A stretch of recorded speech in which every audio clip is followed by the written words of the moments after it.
Hey everyone.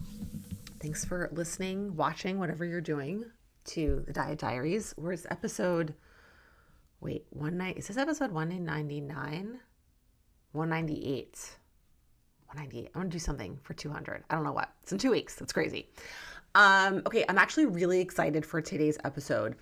And I'm actually so surprised that I have not talked about this yet. And what I'm going to talk about is food noise. And this came up in a conversation with two of my closest friends that I talk with about stuff all the time. But food noise is like the buzzword now, right? It's everywhere. And that is a result of the rise of the GLP-1 medications, right? And food noise is something that is widely talked about as like something that those medications help with. And so I wanted to talk about it because food noise is a term. It's like giving voice, giving words and kind of a shape to something that many people, I think most humans, experience to varying degrees at one point or another.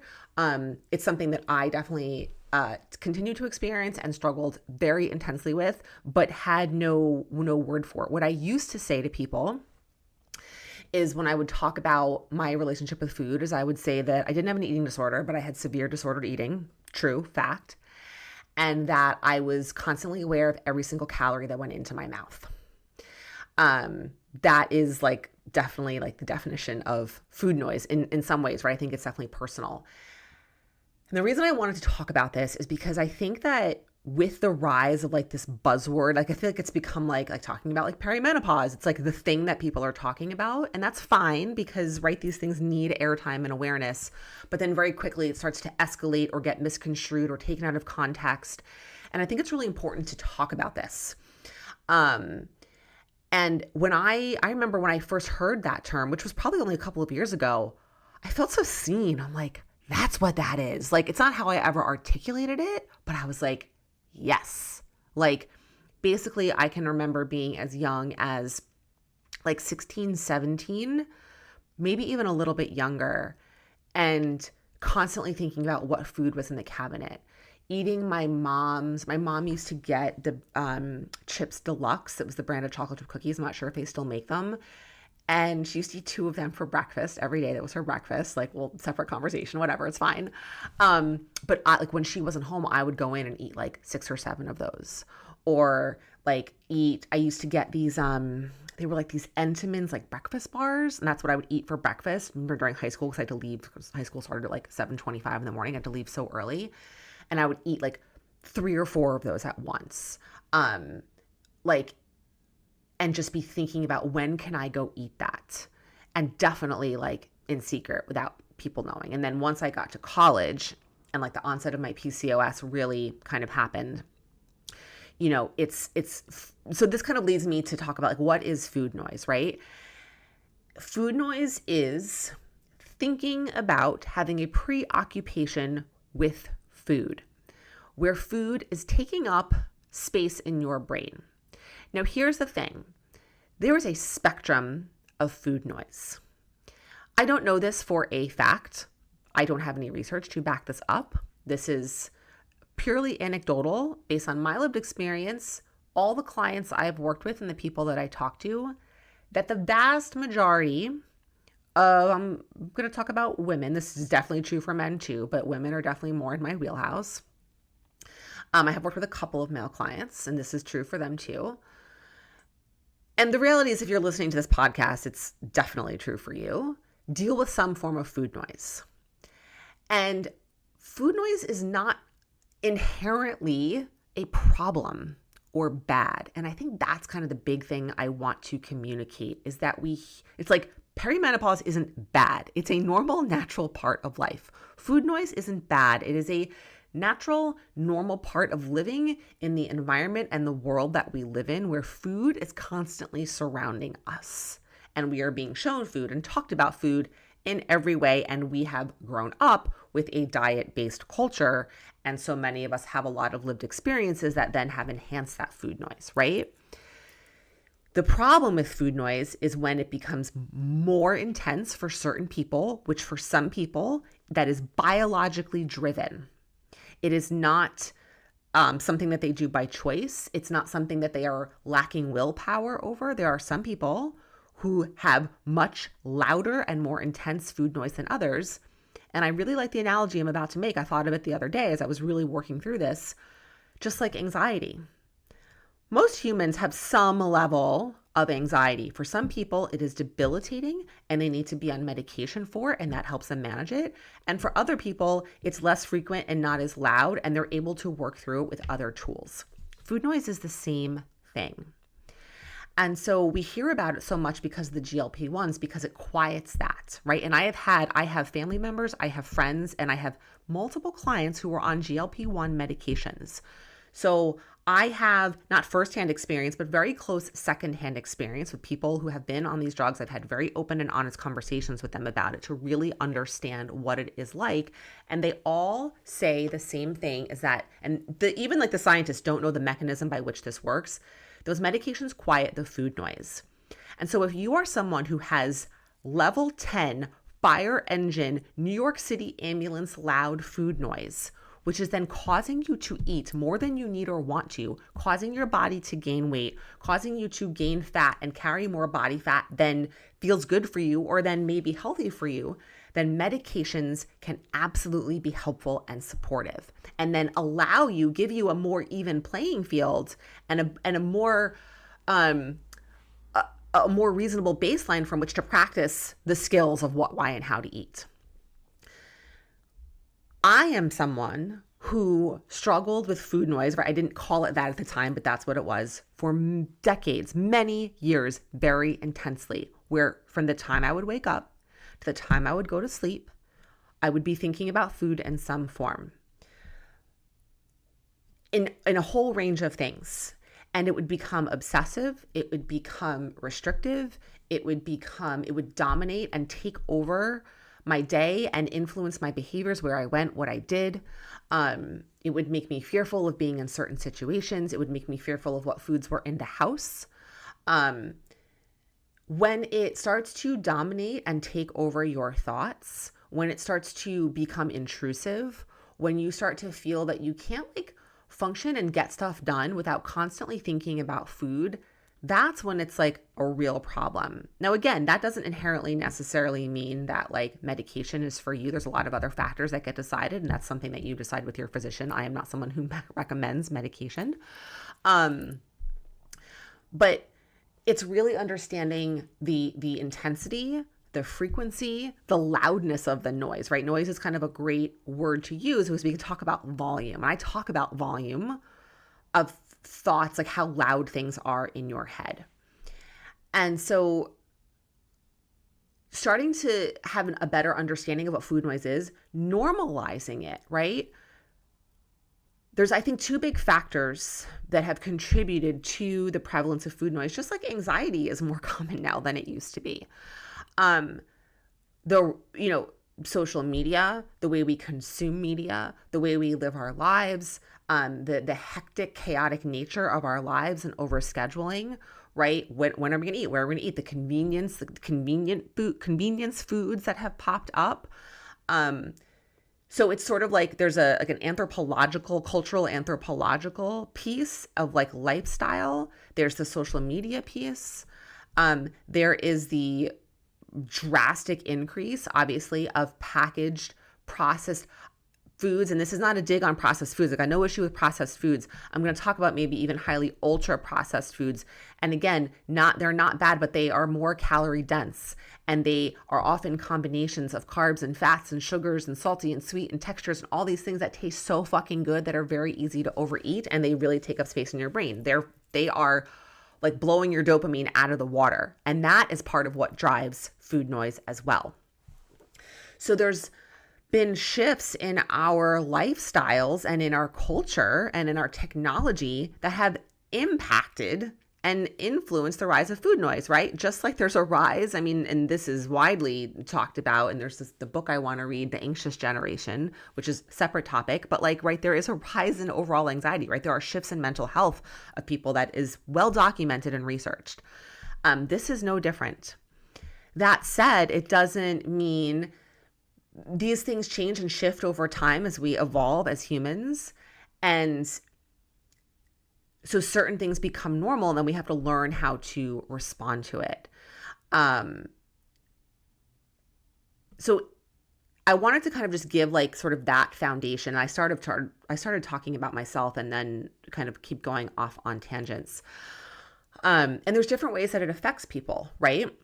For some people who biologically are wired to have a lot more food noise, and then the environment, right? So this is what obesity medicine specialists talk about. They talk about, and pardon the maybe inappropriate analogy, genetics load the gun, environment pulls the trigger, right? So if you are biologically wired to have more food noise, and then you are living in a culture, in a society, an environment that is like pushing it in your face, it's just boom, off to the races. And it is much harder to moderate and regulate that for some people. And then that is often people who struggle with lifelong dealing with having obesity, right? Maybe comes on at different points of their lives. Maybe it's over the course of their entire life, right? And very often GLP-1 medications can be very helpful for people who have struggled in that way. Then there's plenty of us who have food noise, but it's not as loud or as prevalent or as intense as other people. It's still frustrating. It's still stressful like it was for me, right? I was saying to a friend, 10, 15 years ago, if these medications had been out, I might have been like, oh my God, that sounds amazing. But now I have done so much work and learned and practiced skills around food that yes, I have food noise, but I'm really good at responding to it. And that is something that I think people don't really understand. Like there are skills to respond to this. Having food noise is not inherently a problem. It's understanding, being really honest with how loud and how frequent it is, and then giving yourself skills to respond to it and seeing whether those skills are actually helpful. There's kind of mental, internal skills, and then there's external skills. And there are things you've heard me talk about a million times before.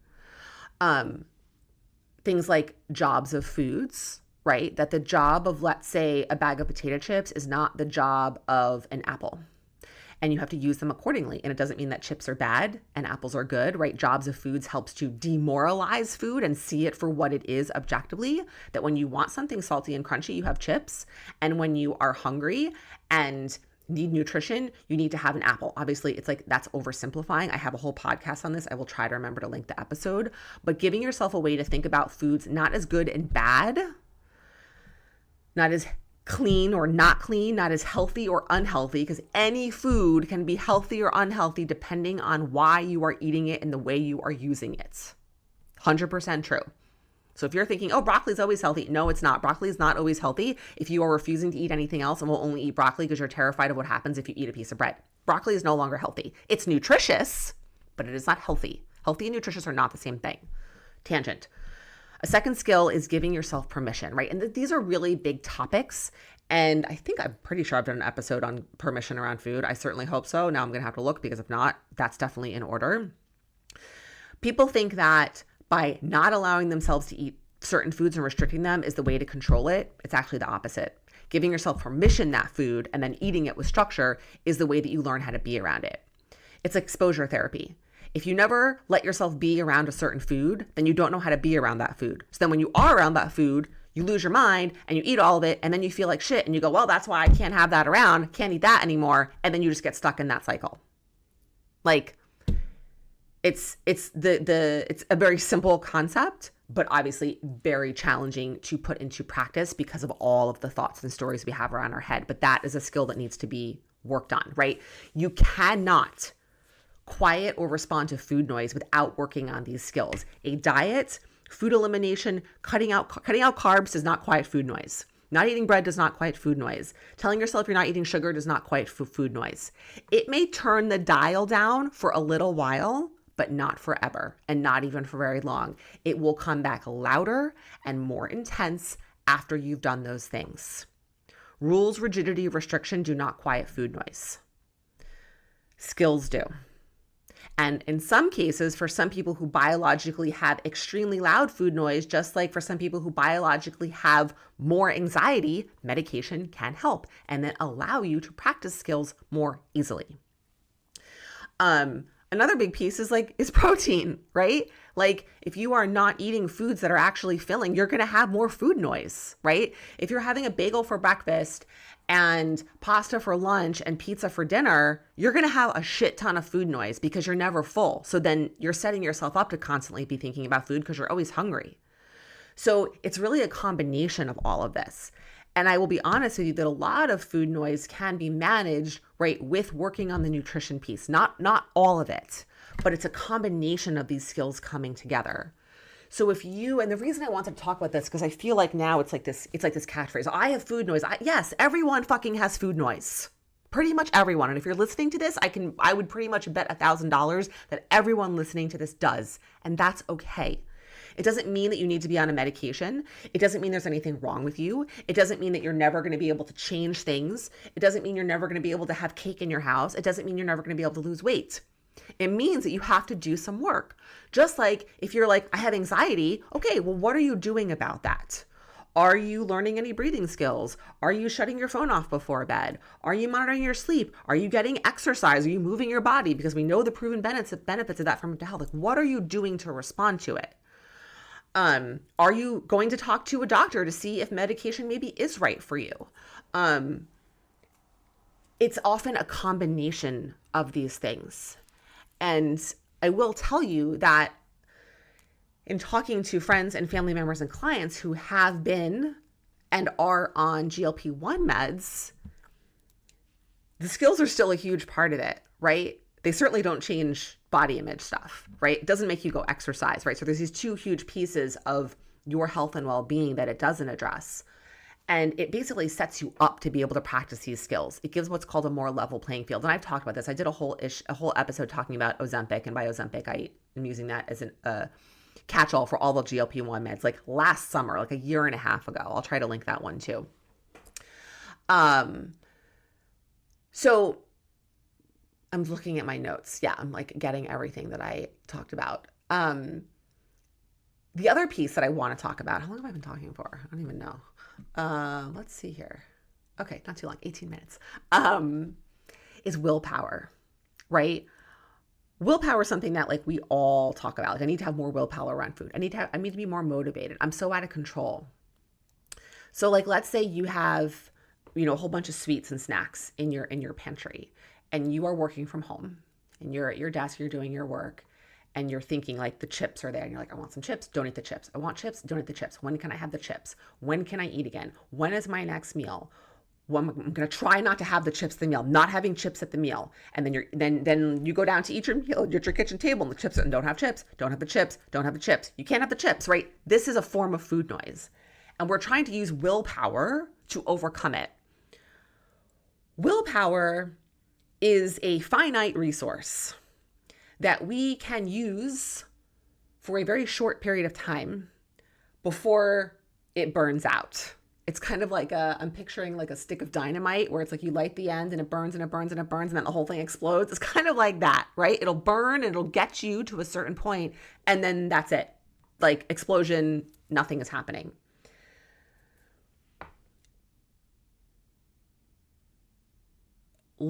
Again, not to like beat a dead horse, which I hate that expression, but just you get the idea. Skills are the only thing that are going to help you make these choices. And with skills, I am lumping structure into that. So if you are trying to rely on just telling yourself, don't have that, don't have that, don't have that, don't have that, it's not going to work. It will work for a period of time until it doesn't anymore, because very few humans can withstand that type of constant mental stress in setting those rules when the urges are so strong. And the urges are strong for lots of different reasons, right? Some of them are more biologically driven for certain people, and some of them are more driven because of the rules and the feelings we have around food, right?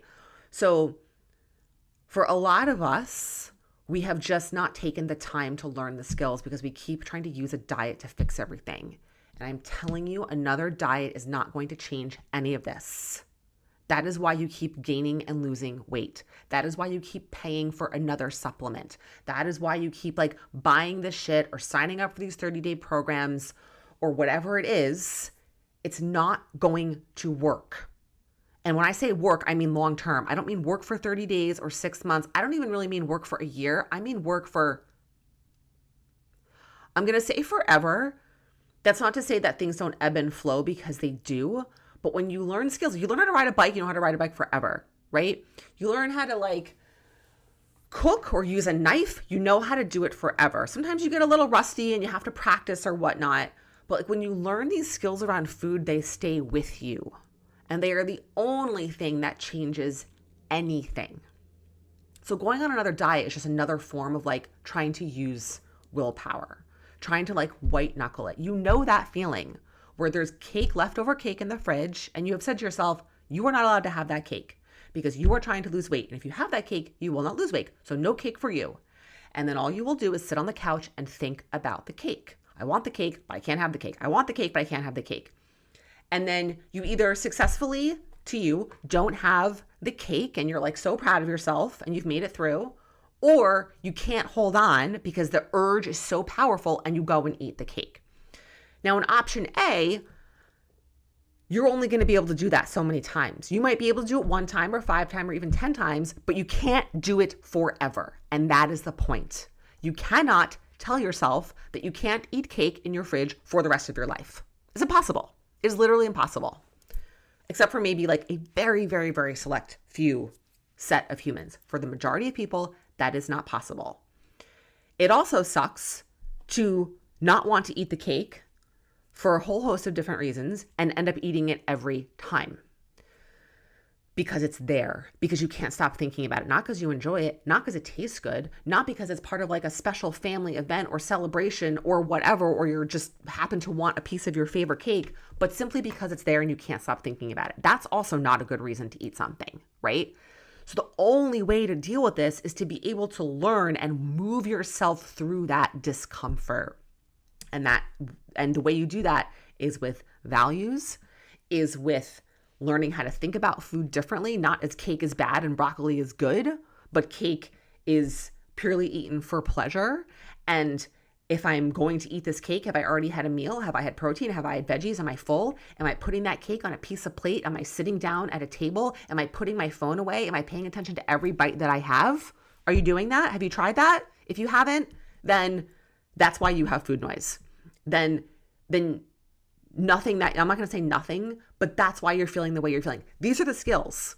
And I feel like I'm being like a little bit of tough love right now, but sometimes I just get so frustrated, and I get it because I did this for years. But if you want a different outcome, you have to take a different action, right? It's the most cliched thing in the book. And that is true for food. So I've gone off on a bit of a tangent here, but it's all interconnected, and you can hear in my voice, like I'm getting so worked up because I feel so passionately about this. And I see so many people suffering, and I see so many people doing the same things over and over again, and nothing is changing. And I want to like shake them and be like, you can't keep doing that. It doesn't fucking work. That's not how this works. And so with this buzz of food noise out there and this like, it's like this new hot word, I wanted to talk about it. I wanted to normalize food noise and give you some resources to deal with it. Because a little bit of a tangent here, for people who need or want to lose smaller amounts of weight, who do not, I'm going to put it this way, who do not have obesity or do not have a like a comorbidity medical condition, right? Those are kind of the indicators for GLP-1s, right? Is your BMI, whatever, whether you agree with it or disagree with it, that's how it is like diagnosed. Obesity is diagnosed as a BMI over 30. Overweight is between 25.9 and 29.9. And I know those numbers because I'm studying for my board exam right now and I have to know them. And if it's overweight with a, what's the word? Like a, another health condition, which can sometimes be high blood pressure, cholesterol stuff. I don't actually know all the different specifications, right? Those are people who qualify for GLP-1s. People who don't have either of those, or maybe who are in the overweight range but don't have any of those, other health conditions, or people who are not in the overweight range and want to lose weight but struggle with food noise, there's a lot of options for you. And these options aren't even first line about weight loss. They're about your relationship with food. But then as you put them into practice, weight loss will happen as a side effect. So a GLP-1 medication is not the only way to manage food noise. And I kind of feel like that's the vibe out there. It's like, oh, I have food noise. Maybe I should go on this medication. Maybe you should. Maybe you do need to, right? I think it's pretty clear that I'm not saying don't do that.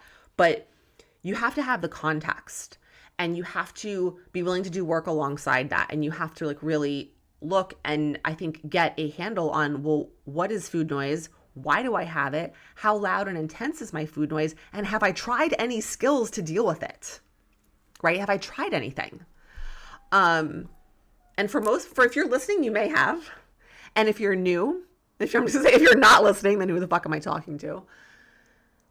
But if you haven't, if you've been listening to this podcast, every episode, maybe this is your first one, and you haven't tried any of this stuff, and you're frustrated, and you're sick of it, and you're sick of feeling this way around food, you've got to try something different. I know it's hard. I know it feels sucky. I know it feels like work. I get it. And also, what you've been doing is also hard and sucky. So the expression, choose your hard. Are you going to choose your hard that's going to help you feel better in your body and show up as who you really are as a person? Or are you going to choose the hard that keeps you stuck in the same fucking hamster wheel that it has kept you in for years and is going to keep you in for years? I went off on a major tangent on this and I got really fired up. That's because I'm so passionate about this work. I know how transformative it can be for people. I also know how hard it is to show up and do it. So I do not take that lightly. I know it's scary. Start with one thing, one skill. If you're not sure where to start, reach out to me. I'm always here. I have 197 podcast episodes talking about it. That can feel kind of overwhelming. I get it. But you're not alone. And I feel like the thing I kind of talked about at different points in this episode, but never really fully dove into, was my personal experience with food noise. I did a little bit. But what I will tell you is that I always thought that a diet was the answer. When I did isogenics, which is a shake-based thing, and then basically starving yourself for 4 days out of every month, I always thought that was it. I remember probably 8 or 9 years ago, or maybe 10 years ago, telling my mom and my best friend at the time and Danny that I was not eating sugar. I literally wrote out a contract for myself. And that if they saw me eating sugar, or that if I asked to eat sugar, they were to explicitly tell me, no, you're not allowed to do that. I actually did this. And then I remember being on vacation with my parents and wanting to have cake for dessert. And my mom said something to me as I had asked her to do. And I was like, just leave me alone. I'm doing it anyway. Right? Because that type of rigidity and restriction doesn't work, because the food noise was so loud that I couldn't not eat that piece of cake in that moment. I just wanted it because I had no other skills. Restriction, telling yourself no, not allowing yourself to eat things, is the worst possible thing that you can do. That is contributing so intensely and so powerfully to your food noise. And so learning how to give yourself permission with structure, right? This is not a bash on intuitive eating at all, but this is not the intuitive eating model where it's oh, you want to eat cupcakes, eat all the cupcakes you want. I'm not advocating for that. I'm advocating that if you want a cupcake, you have a cupcake after you've eaten a nutritious feeling meal that you enjoy. And then you take that cupcake and you put it on a plate and you sit at a table and you don't have your phone in front of you, and you take a bite of that cupcake and you pay attention to how am I experiencing this? Does it taste good? Do I like it? And then I take another bite. Maybe you finish it, maybe you don't. And then if you want another cupcake after that, you set a timer and you wait and you see what happens. Do I actually still want this cupcake, or do I just think that I want this cupcake? We put a lot of structure into place alongside these skills. It's not a free-for-all, but I think that's such an important thing, is you are in some ways contributing to your own food noise. There's the environment, there's culture, there's society, there's the food manufacturers. The reality is we can't really change a lot of that. We can only change what's going on with us. And so that's where you have to start. And you have to take responsibility for that. And you can do it. I believe in you. Okay, now I'm going to stop talking because I feel like I've really said everything I wanted to say. Thank you for listening. I hope this was helpful. If you've got questions, if you're not sure, if you don't know what your level of food noise is, or you want to talk about it, I'm always here. Send me a DM. That's kind of the best way to reach out, or an email. And I'll be back soon, next week.